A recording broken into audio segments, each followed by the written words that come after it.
My name is Amy Snyder, and I'm 27 years old. I reside with my father and mother. Our family has always stuck together as a trio since my early years.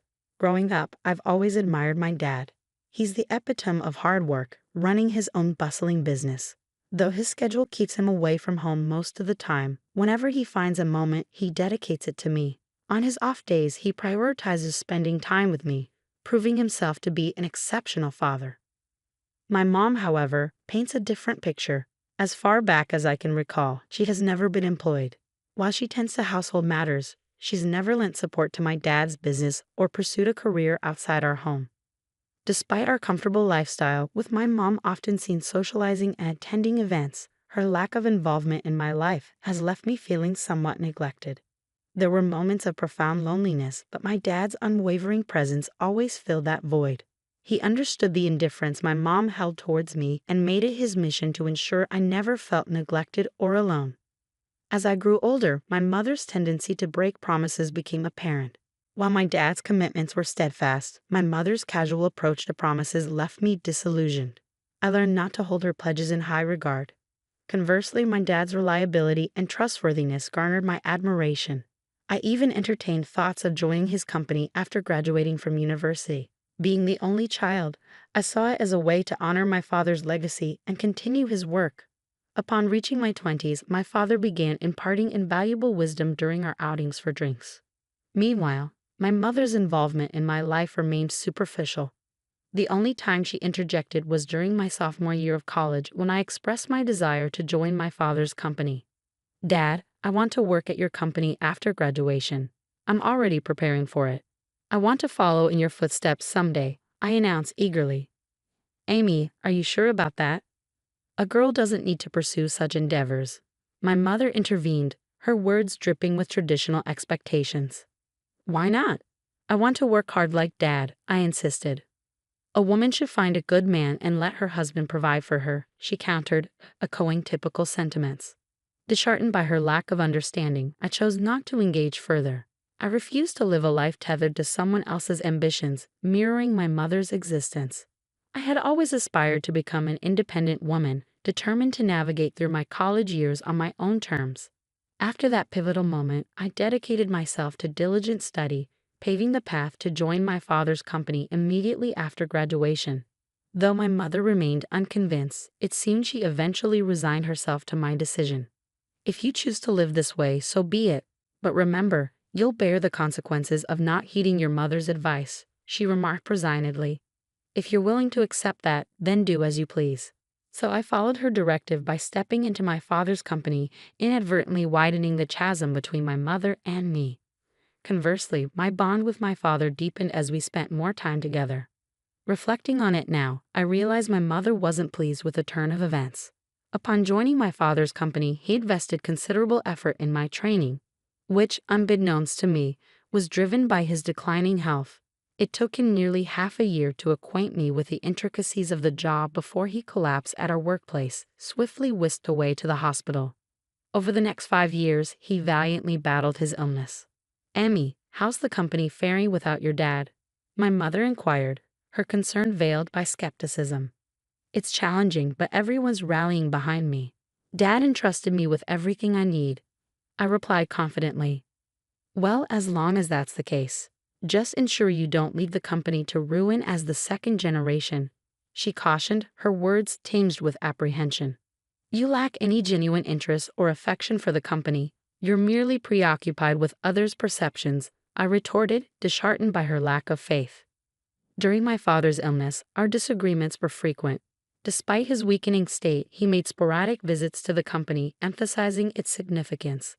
"These employees in this company are invaluable treasures to me, but I must relinquish my hold on them," he confessed, his voice laced with emotion.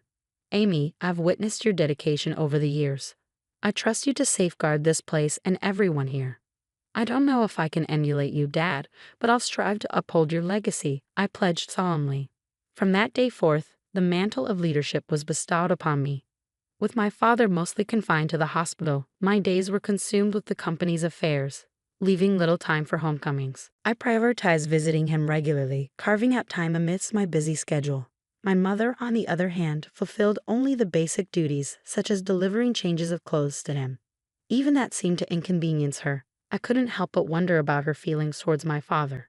Did she lack any sense of gratitude or compassion for his illness?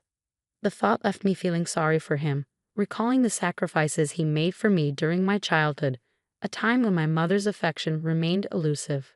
Despite my exhaustion, I made a concerted effort to visit him as often as possible, a routine that persisted for about a year until he peacefully passed away in his sleep. Amidst the whirlwind of tasks that followed, I barely had a moment to grieve. My mother, oblivious to my emotional turmoil, expected me to handle everything from funeral arrangements to hospital paperwork. Realistically, I knew I couldn't rely on my mother, who had never ventured beyond the confines of our home. So I silently assumed responsibility for the myriad tasks. The day after the funeral, my mother broached the subject. "Amy, now that the funeral's over, you've settled down, haven't you?" she inquired. With a heavy heart, I accepted the reality of the situation. "Please leave this house. I've just inherited 200 million yen, so I have no use for you anymore." "Thank you," she declared, as though it were a mere formality. Her words stung, but I had anticipated them. Further discussion seemed futile. Did she truly believe that wealth could replace familial bonds and absolve her of responsibility? With a multitude of questions swirling in my mind, I made the decision to depart. The next day, I arranged for the sale of all belongings associated with me, leaving my mother utterly surprised at the speed of my departure. I had meticulously planned my departure, but I harbored a secret from my mother. Despite her claim of inheriting 200 million yen, my father had entrusted all financial matters to me, designating me as the sole inheritor. Not a single yen remained for my mother, a decision my father made adamantly while he was still in good health. "Your mother lacks the understanding of money management or prudent spending. I want you to provide her with monthly household expenses," he instructed me. "If she receives a lump sum, she's likely to squander it immediately. If she protests, refuse to give her a penny." Though my father's last words were spoken in jest, he handed me an SD card containing a video message addressed to my mother. While I never envisioned showing it to her, recent events suggested its necessity might arise sooner than later. After my departure, I anticipated my mother would reach out to me, but her summons came sooner than expected. "Come home immediately," she demanded over the phone. "I'm working, Mom. What's the matter?" I replied, feeling a pang of annoyance. "I just need to talk to you." "Please come quickly," she insisted. With a sigh, I reluctantly headed back to our family home, clutching the SD card in my hand. As soon as my mother laid eyes on me, she launched into accusations. "You absconded with all of your father's inheritance, didn't you? I knew something was amiss when you left so abruptly. Hand over your father's inheritance to me now," she demanded, her greed palpable. "How selfish can you be? You can't even fulfill your duties as a mother," I retorted, my frustration simmering. In response, I silently extended the SD card to her. Confused, she inspected it. "What's this?" she queried. "I suppose you don't even know how to watch this," I remarked, masking my disappointment. I retrieved my laptop, inserted the SD card, and played the video. On the screen, my father appeared, as vibrant as I remembered him. I couldn't help but wonder how my mother would react to this video letter. Silently, I exited the room, leaving her to watch it alone. I had never witnessed my mother defy my father before, but now, in the wake of his passing, would his words resonate with her? Upon returning to the room, I found my mother in tears, her emotions laid bare. I was taken aback, my mother, shedding tears over a video of my late father. I was intrigued by the contents of the video letter he had left for her, but hesitated to watch it myself. Consequently, I remained clueless about the cause of her tears. "Mom, are you okay?" I inquired, concern lacing my voice. "Yes, I'll be fine. For now, I understand. I'll adhere to your father's wishes and entrust everything to you from now on. Please, go home for today. Call me once you've had time to gather yourself," she replied, her tone subdued. Sensing her desire for privacy, I left promptly, pondering over how my father had managed to silence my mother. Questions swirled in my mind as I made my way home. Nearly a month passed without any communication from my mother, prompting concern to gnaw at me. During my lunch break, I decided to pay a visit to my parents' house, hoping to check on her. However, she wasn't home. That evening, I returned once more, relieved to find the lights on. Sorry for dropping in unexpectedly. I came by this afternoon, but you weren't home, so I grew concerned. I explained upon seeing her. I'm sorry, I was out for my part-time job during the day, my mother explained upon my return. A part-time job? I echoed incredulously. My understanding of my mother painted her as someone vehemently opposed to work. How had it come to this? Didn't you watch that video? It was a video letter addressed to you. I retorted, baffled by her sudden change in behavior. You can take it home. You should watch it too. Hammy, can I watch it? I asked, extending the SD card to her. Very well, she acquiesced, passing it back to me. Feeling a twinge of apprehension, I returned to the office and settled at my father's desk. With a deep breath, I played the video. Honey, if you're watching this, it means you've not been able to communicate with Amy. First of all, thank you so much for helping me raise Amy until now. Without you, I don't think I could have managed the company while bringing up Amy. My father's voice resonated through the room. As his words continued, a sense of unease crept over me. Then he uttered something unexpected, something that shook me to my core. You've taken care of Amy, even though she is not your child, and I have nothing but gratitude for you. You've stood by my side for so many years, but as a result, you've given up on your dreams and have reached your age without earning your own living. For that, I take responsibility because I have allowed you to live a life of luxury. I'm sure you'll be in trouble when I'm gone. I'm not my mother's child, I blurted out, the realization hitting me like a ton of bricks. But then it clicked. Despite the lack of overt affection, she had cared for me every day, doing the bare minimum for a child who wasn't her own. Who was this person? I didn't register our marriage because you told me you felt bad for your sister, so I ended up supporting your living and didn't do anything else. I'm sorry, but once I'm gone, I worry about the rest of your life. There's no one to support you, and I've taken your life away. I sat in disbelief as my father spoke, his words flowing with unexpected clarity. It was all news to me, his concerns, his regrets, his hopes for our future. Throughout the night, I grappled with the weight of his revelations before confronting my mother the following day. Mom, I watched the video from Dad yesterday. You know it all now, I began, my voice tinged with a mixture of confusion and realization. I raised you because I was asked to. That's all, she confessed, her tone heavy with the weight of untold truths. What happened to my biological mother? I pressed, seeking clarity amidst the swirling chaos of newfound information. You were the child of my sister and your father, she explained somberly. My sister died right after giving birth to you, and I promised your distressed father that I would help raise Amy. I would become your mother. With her revelation, everything fell into place, even the parts I had previously only imagined. I learned of my mother's sacrifice, how she had set aside her own dreams to fulfill her promise to my father. I recalled how my mother used to work in a diner, her vibrant spirit and dedication palpable. Her dream had been to own her own diner, yet when she chose to become my mother, she shelved that dream. However, inspired by my father's words and prompted by the memory of her deferred dream, my mother made a decision. She resolved to reclaim that dream, embarking on a journey to pursue it once more.